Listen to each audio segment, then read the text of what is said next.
I was the guy who was laying in the casket. I know there were pictures of that. Almost everybody who was bringing somebody in was carrying me in the casket. And of course, that was the funny thing. I was, even then, the biggest person is like, what the heck were we thinking? Putting Seemann in the casket. Was it a real casket?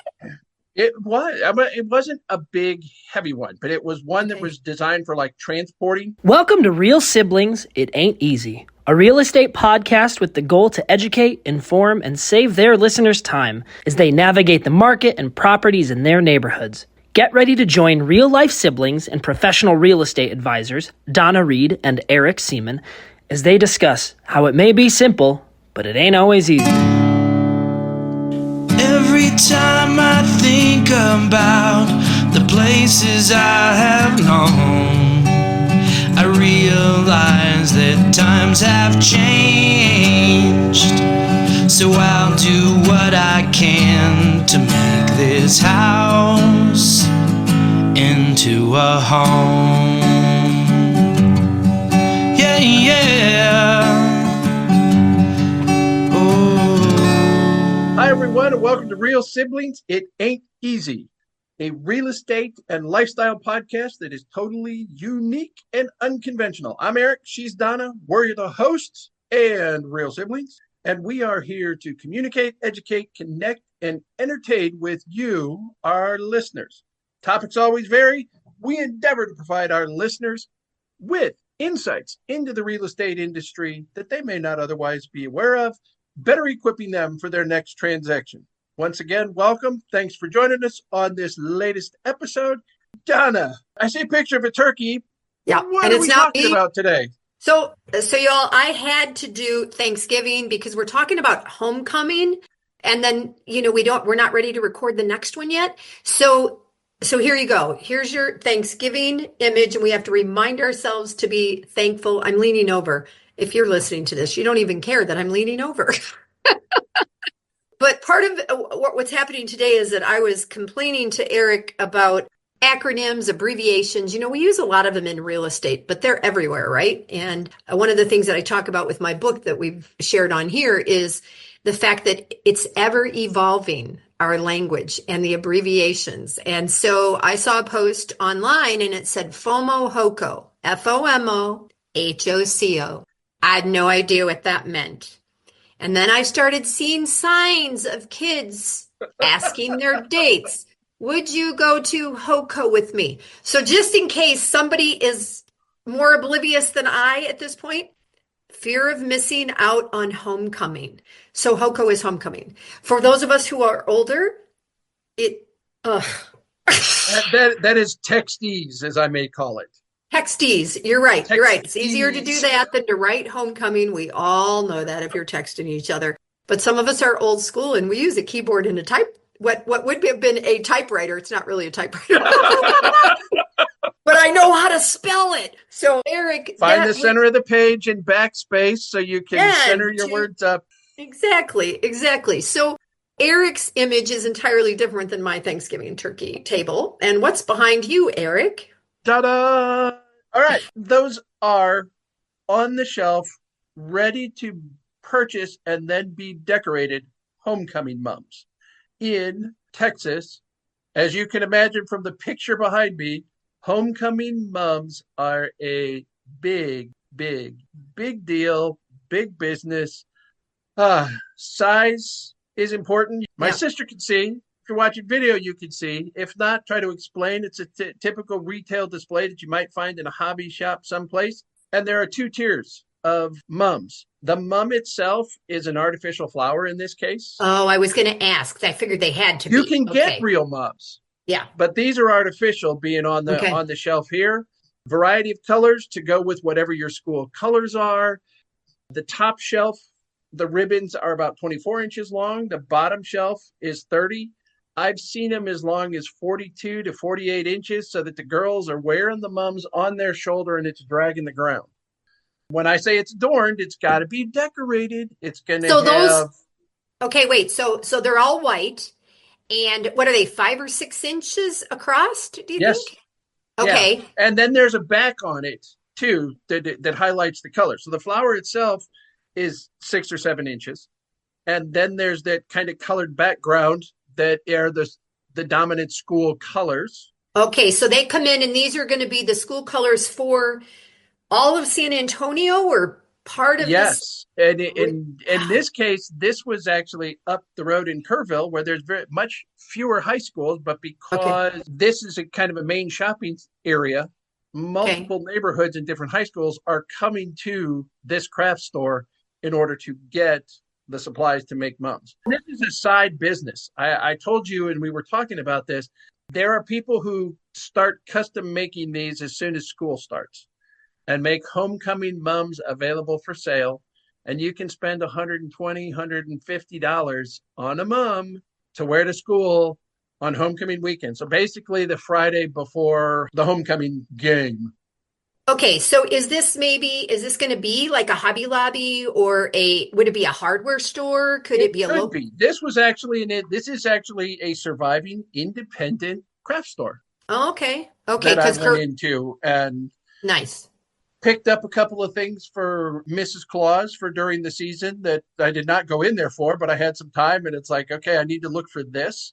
Okay. And and I saw the pictures. It's like, this is perfect. It'll make a great background. When you say they decorate them, like to me, I look at that and I see the ribbons already. So do they spray the flower with things? Do they attach? They will spray the flowers. It's a white flower. So there are some folks who get the spray-on dye that you would use for your hair or your beard, and you highlight it with the 2 colors because normally a school is not just a single color. It's 2 colors, sometimes 3. So that'll be painted. And then whatever the activities the student are engaged in. So there's little emblems, little plastic stickers that you can hot glue on or pin on or do something that are like for choir, for band, for orchestra, for dance team, for track, for football, for basketball, whatever, volleyball, whatever those are. And they decorate the mums, and all down those ribbons, they'll have those things on there. Some of the ones you can buy now play music. So you can. Okay, more questions, brother, because I'm just staring at these. So these are big. They pin them on? They like pin them on a dress or a shirt? No, this isn't for dress. They don't wear these to the dance per se. This is for the homecoming pep rally, day before the big football game, for the homecoming game. It's a whole part of the week that leads up to.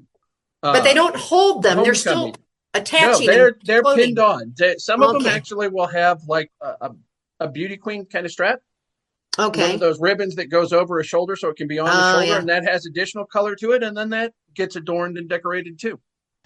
So when I was in school, the guy might have gotten a boutonniere and the girl got a little wrist thing. See, we were trying to remember, y'all. I went to or a corsage, right? Yeah, I went to 1 or 2 dances. I went to prom my senior year with somebody I was on student council with, that was just friends. I don't remember. Hey, we don't need any qualifiers here. You went to the dance.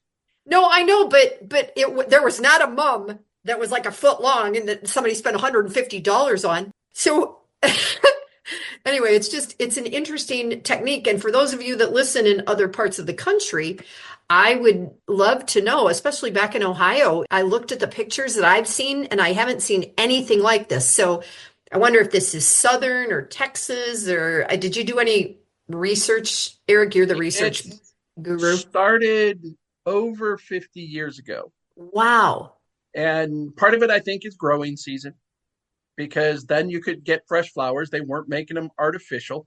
Yeah. And I forget, I say that it started over 50, and since I'm 59 now, it goes back longer than that. Late 30s, early 40s is when this kind of started as a tradition. And just like everything, it has to be bigger, better, bolder, new and improved every single year. And every single one of those little adornments are going to be color coded too. So Fremont Ross, purple and white. Yeah. You're going to have a word that says band, and it's going to be, you want it to catch the light, so probably silver with purple on it. Mm-hmm. Then you're going to have what instrument you play, and that's going to be colored. Wow. And so for every school, you get all of these things in different colors. So if the dominant color, like St. Joe, was red, you're going to have the same set of all the plastic stuff with reds, with yellows, with blues, with golds, with whatever.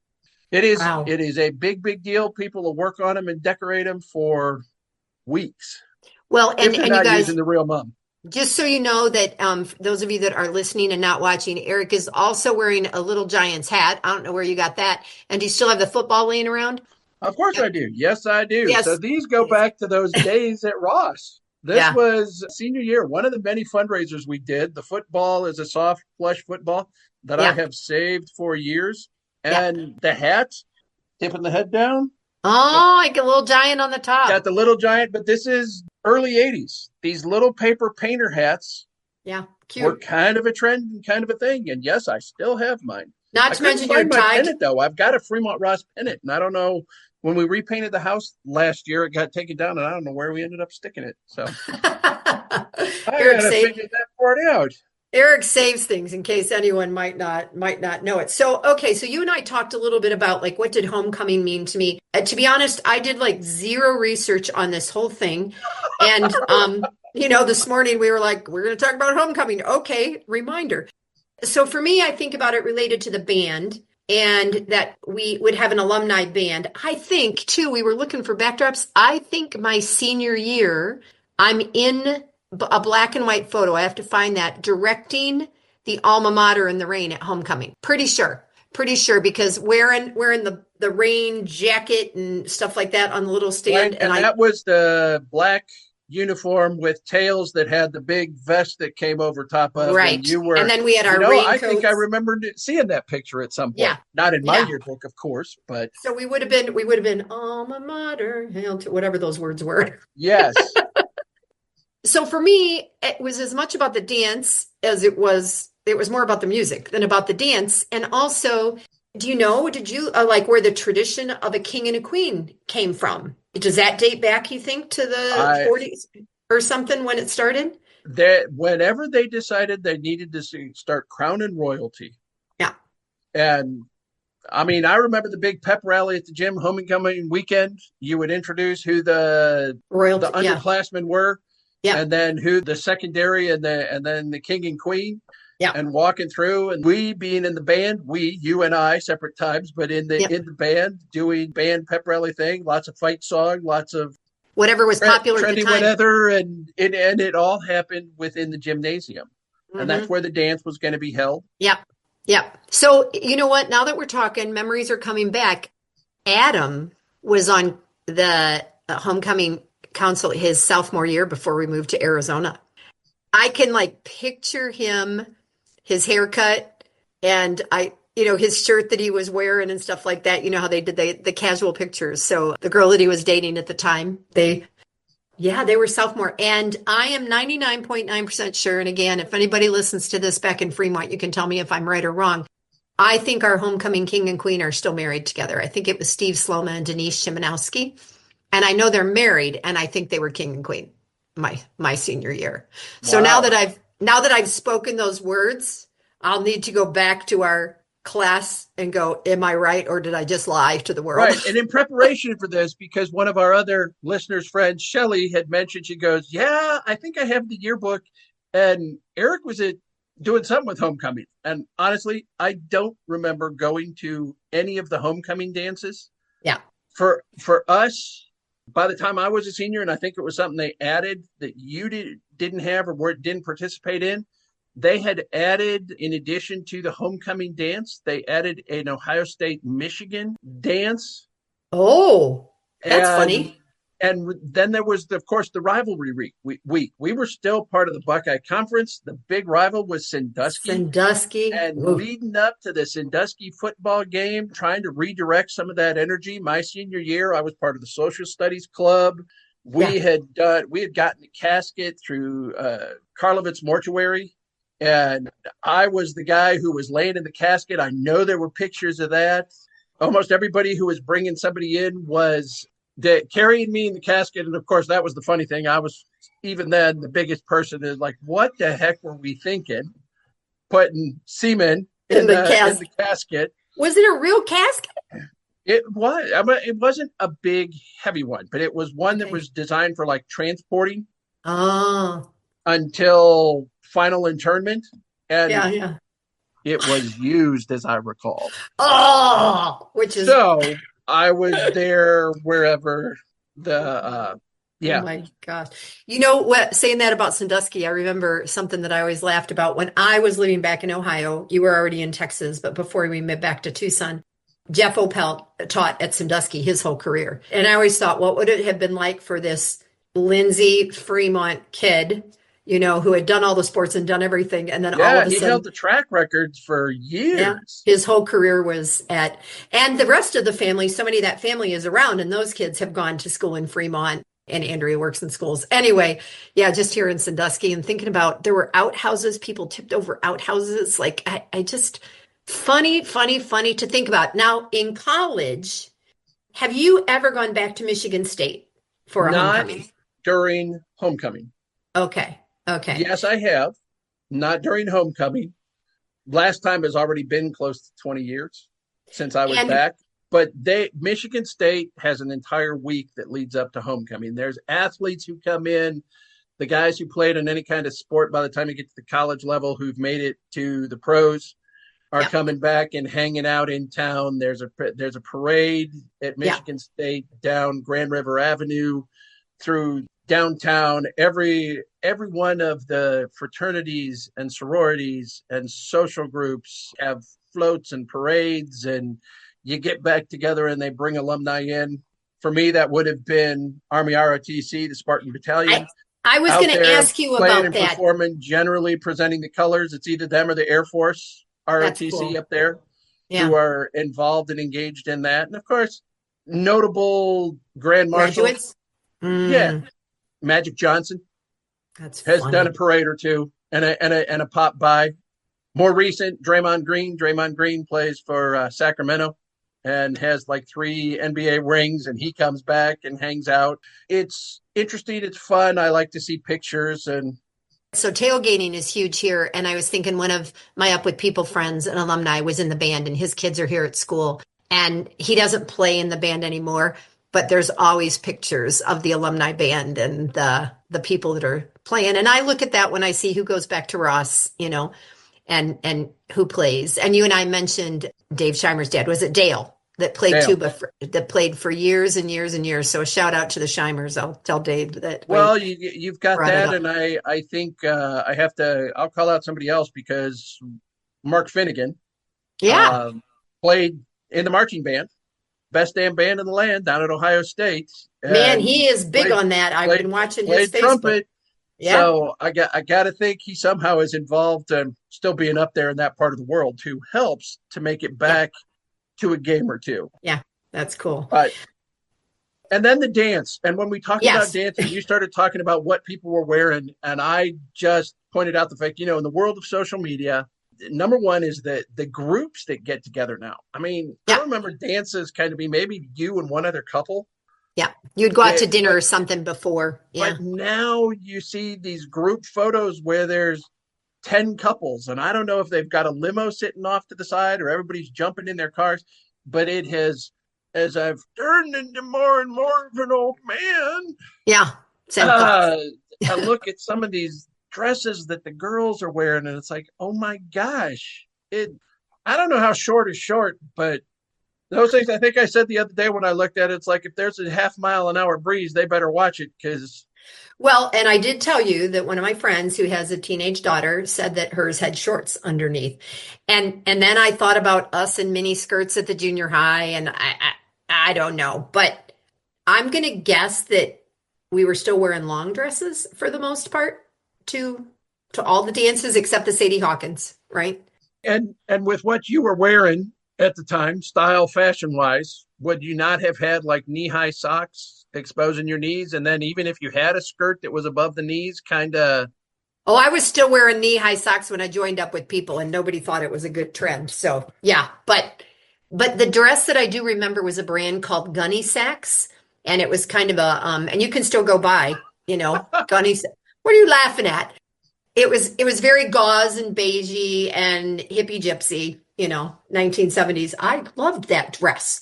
It's just the name. It's like, that's just made me flash back. There was a picture of Marilyn Monroe where she modeled a potato sack because someone made the comment, and it's like, yeah, you're darn right. It can make a potato sack look good. Yeah. Well, I think I don't, I'm going to look it up now. I'm going to see how you spell it, all those things, But I have a couple of friends here who they're repurposing clothing and they're purposely going through estates and reselling things. And I have to tell you that when I just went to Texas for my Up With People thing, 3 pieces of clothing that I took were things that my friend found for me that she thought I would like that are all that style and date from that time frame. So, whatever it is that we liked, we still kind of like, I told her, I go, it's weird that we are who we are at some level. But you still listen to the music. You can listen to music or a song at that point that takes you right back to where you were at, what you were doing. That's the ability for music to transport you. Yeah. And that's why we all listen to an older song and it's like, oh yeah, I remember when that came out. Yeah. And then there's other songs where it's like, oh my gosh, I remember when that came out. I got so sick and tired of it that summer. I want to go, but you said something a little bit ago about the groups that go. And I think groups kind of always went. Sometimes there was like an after party, or sometimes a bunch of people met at somebody's house and then went to a restaurant. But I also think that what I have seen is an increase in the number of friends that will go alone, whether they have a date or not. You might get 4 or 5 girls, or 4 or 5 girls and 2 guys, or whatever, and they just go as friends, which I think is really friends nice. That hang out, yes, that's much less stigmatized. Yeah. I mean, you would have been one of the losers at the dance alone, right? Come on, 70s and 80s, would that not have been? It's like, what did you bother to come for, Seemann? Probably. Oh my gosh, that's true. Admit it.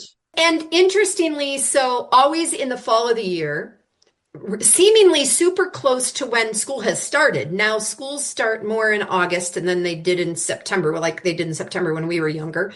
But early in the year, always around football season, right? They're always it's on the calendar, it's chosen in advance, and everybody knows. And for me, it's interesting here because of school starting in like the second week of August or whatever it is, that homecoming, I mean, it's already happened when I was in, town in September, right? To see where you were in Texas.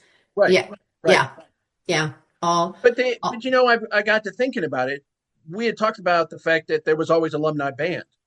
Yeah. But I don't remember that alumni band necessarily ran in conjunction with homecoming. Homecoming came a few weeks later. For whatever reason, I felt like we always did homecoming band out of sync to homecoming, because there was other homecoming activities going on, that doing the alumni band performance. Yeah. At that time, when you've got kings and queens and all the other stuff that goes on in a football game now, that. Yeah, maybe not. I know enough people back in Fremont that I can surely ask. Say what's the plan of attack and what happens nowadays, since we clearly have no clue. And your youngest now on Internet Movie Database, let's point that out. Yeah. Woo-hoo. He was so excited. First role. That's cool. I had to point it out to my mother-in-law, that the app that I use every time we're watching movies together, and it's like, man, I know that from some other shit, and I keep looking it up. Go to IMDb. Yeah. And now he's there with his own official profile. Yeah. Caleb Reed, known for swimming with the fishes, right? No. He's super excited. He said that he got invited to the opening of another one. And that was the one where he went. He spent all day, and then they didn't use him at all. And so he said it was funny to get invited. But a couple of other people that he knows from Denver, they went and saw the premiere of it. And that was like a year ago already. That was one of the ones where you weren't allowed to talk to the star in their own trailer or when they came out, no matter what was going on. Oh, yeah. So it was cool that in this one he got to interact with the lead in the show, who, as a Ted Lasso fan, I was super excited about that. So, yeah. Which is on the next future playlist for us. We got to catch up on Ted Lasso. You do. All right, brother. From a positive motivation and mindset too. It's not just. No kidding. Right? Yeah. Yep. So what else? Anything else? So did you ever experience fear of missing out, FOMO? Yes. You did? Yeah. Yeah. As a girl, I think of high school. I loved high school. I could go back and do it again. I was taller, bigger, whatever than half the girls in the school. I didn't have a boyfriend, So yes, at some level, but I had so much fun in high school that, between band and student council and whatever, that it isn't like it's burnt into my mind that I never got it. I did not do the whole student council thing. That's news to me. That'll have to be another episode sometime. Donna's adventures in student council, and we'll start with story hour, which we still have never explained, going back to episode 2. I'm not good at remembering previous chapters and episodes. What the heck is a story hour? You have to remind me. Next year when I speak about the book in Lindsey, I'm literally choosing certain words based on what I wrote about Lindsey. Yeah. And that will be at what? The Lindsey. Yeah. Sunflower Festival and Homecoming. Yep. July 26th, 2024. Right? It's the last Saturday of July. Yep. Kind of That's third what they're year in a looking row to. is the time we're doing that. Yeah. And if everything syncs up, we're all going to do it, right? I hope so. I'm gonna because we want to talk to people and podcast while we're there. We do. We need just going to toss that out there too. Yeah. So many things. We got to get the buy-in. We got to get the buy-in. Moms and dresses and dances and musics and kings and queens and all that stuff. Wow. And I just said that, and having just recently watched a thing about Judy Garland and filming of Wizard of Oz. Yeah. The whole If I Were King of the Folk. You going to sing that now? No. No. I'm not changing the words to that one. I've got other stuff that I'm working on lyrics for. Oh, Lordy. All righty, Eric, should we wrap it up? Yeah, I think so. And that's your job. Yeah, because I opened this one up. As we close this episode, we want to thank you for listening and joining us in this real stroll down memory lane, which we may or may not have remembered very well. We spent a little bit of time reflecting on growing up in Lindsey, Ohio, and a little bit of time about junior high and high school in Fremont, Ohio. We didn't talk a whole lot about our houses today, did we? But we talked about the schools and our memories, which does bring us our lifestyle conversation. Please keep in mind that our goal here is to communicate, educate, entertain, and connect with you. If you're in Arizona, I'm in the Tucson area. And if you're in South Central Texas near San Antonio, Eric and I are both realtors. He's like showing the football while I do this. Eric and I are both realtors with Keller Williams, and we're here to help you find the perfect property where you can call and find home for you and maybe go to homecoming or have your kids go to homecoming. Go to homecoming. Create lasting memories. We always say create lasting memories, and then I can't remember things. So if you're across the United States or you're somewhere around the world, we're part of an extensive network of professionals, and we would be happy to connect you with an amazing realtor somewhere else. So remember, it may be simple, but it ain't always easy. And until next time, I'm Donna. And I'm Eric. And we are Real Siblings. Every time I think about the places I have known, I realize that times have changed. So I'll do what I can to make this house into a home. Yeah, yeah. I'm Annabelle, and I want to thank you for investing your valuable time in listening to Real Sibling. It Ain't Easy. I hope you found this episode informative and enjoyable. There are several ways you can support this podcast with my Grandpa Eric and Aunt Grandma. Please take the time to like, follow, and subscribe. Additionally, leave them a 5-star rating along with a review on your preferred podcast platform. The final thing I would ask is that you recommend this podcast to a friend, a family member, or an associate. Your engagement is critical to their ongoing success, and they look forward to connecting. Check out the show notes Grandpa put together with their contact information, including emails, phone numbers, and website. And remember, the Real Siblings look forward to hearing from you.